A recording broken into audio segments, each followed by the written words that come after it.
নমস্কার দর্শকবৃন্দ, আজ আমরা আপনাদের নিয়ে চলেছি পূর্ব বর্ধমান জেলার কানলা শহরে, যেখানে রয়েছে এক আশ্চর্য স্থাপত্য ১০৮টি শিব মন্দির।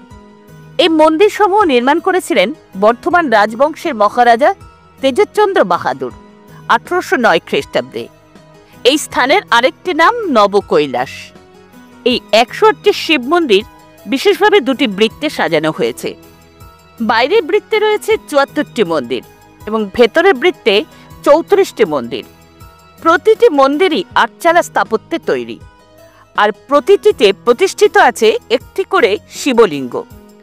বাইরের বৃত্তে সাদা ও কালো শিবলিঙ্গগুলো একের পর এক পালা করে বসানো হয়েছে, যাতে রুদ্র ও শান্তরূপের প্রতীক বোঝানো হয়। ভেতরের বৃত্তে সব শিবলিঙ্গ সাদা, যা সাদ শিব রূপের প্রতীক। এই দুই বৃত্তের মাঝখানে রয়েছে একটি কুয়া, যা কখনো কখনো পবিত্র জলধারণে ব্যবহৃত হতো বলে মনে করা হয়। সংখ্যা ১০৮ হিন্দু ধর্মে অত্যন্ত পবিত্র।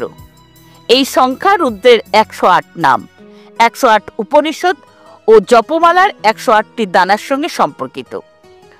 মন্দিরের এমন সম্মানিত স্থাপত্য বিশ্বের অন্য কোথাও দেখা যায় না। সব মন্দির একসঙ্গে কেন্দ্রে বসে থাকা অবস্থায় এক নজরে দেখা যায়, যা এক অপূর্ব নির্মাণ কৌশলের দৃষ্টান্ত। শিবরাত্রি, শ্রাবণ মাস ও অন্যান্য তিথিতে এখানে হাজার হাজার ভক্ত আসেন মহাদেবের দর্শন করতে। এই ১০৮ শিব মন্দির শুধু একটি পূজাস্থল নয়, বরং বাংলা স্থাপত্য ও আধ্যাত্মিক ইতিহাসের এক গর্বের স্মারক।